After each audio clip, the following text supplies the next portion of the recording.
Hey guys, it's Fiber Girl, and you might be wondering why I'm dressed in my epic Hufflepuff Quidditch costume. Like there needs to be a reason. Well, it's JK Rowling and Harry Potter's birthday!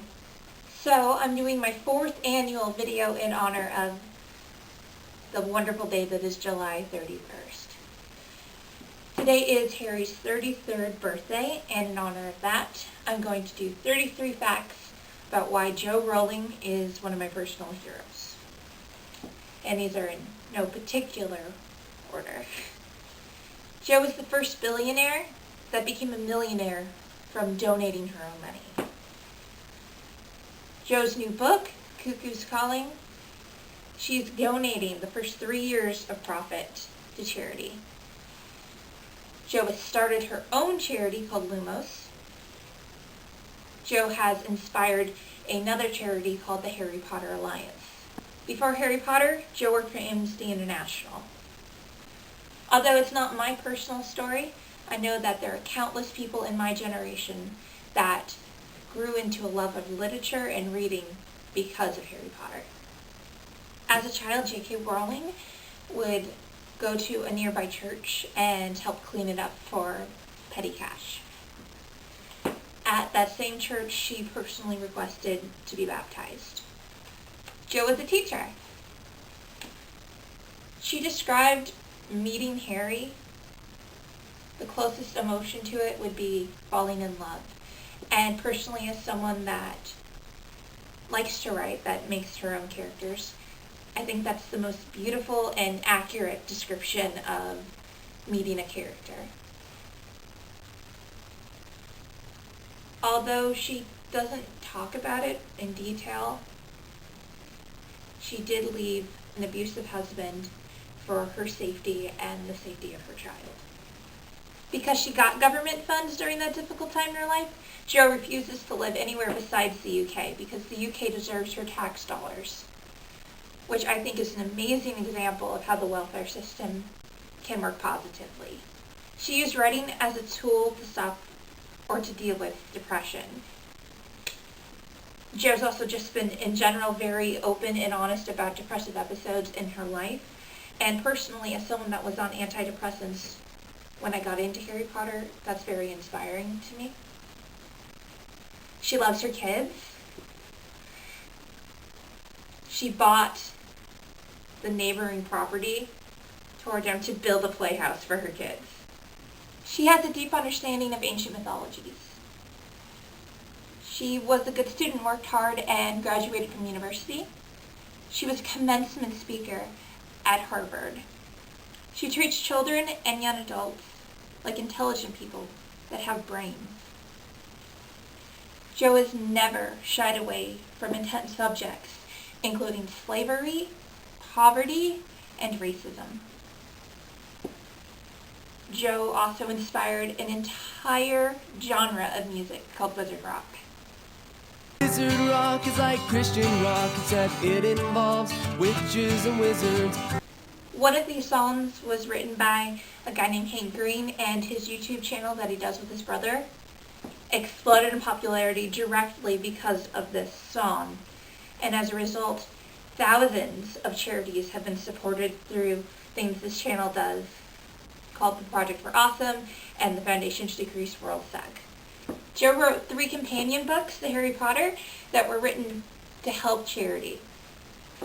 Jo stopped Steven Spielberg from making Harry Potter into a cartoon starring Haley Joel Osment. Yeah.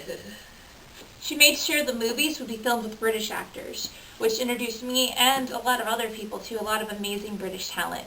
A lot of them are on Doctor Who. Hey look, Hufflepuff Dalek. She offers free information on Pottermore. Jo's incredibly appreciative of her fans, and she said that Hogwarts will always be there to welcome you home. Okay, if you haven't seen this video, stop right now and go watch it. It's going to make you cry. Her books have helped a lot of people dealing with depression, including me. Jo said this once about weight loss. And I just felt like I have to read the whole thing because it's one of the most amazing things about her. That is usually the first insult a girl throws at another girl, and she wants to hurt her.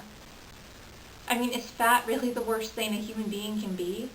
Is fat worse than vindictive, jealous, shallow, vain, boring, or cruel? Not to me. But then you might retort, what do I know about the pressures of being skinny? I'm not in the business of being judged on my looks. What with being a writer and earning my living using my brain. I went to the British Book Awards that evening. After the awards ceremony, I bumped into a woman I hadn't seen in nearly 3 years. The first thing she said to me, "You've lost a lot of weight since the last time I saw you." "Well," I said, slightly non-paused. "The last time you saw me, I had just had a baby." What I felt like saying was, "I've produced my 3rd child and 6 novels since I last saw you.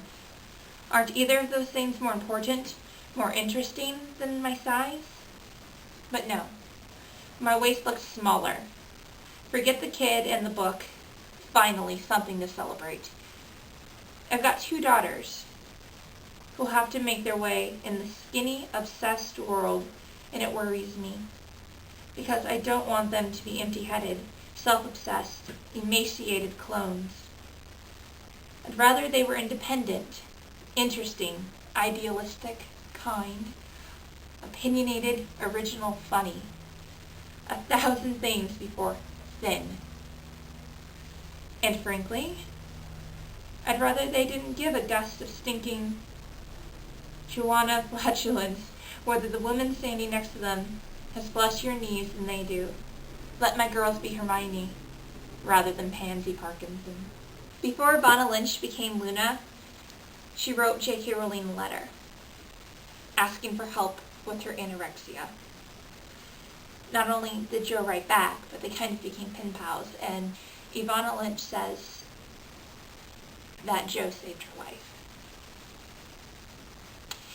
And finally, and comparing it to really some amazing things that she's done, it seems almost silly, but number 1 out of my 33, she gave us Harry.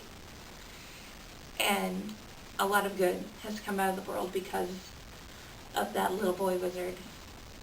Whether people realize it or not, I see God has used the story to do amazing good in other people's lives, in charity, in my life.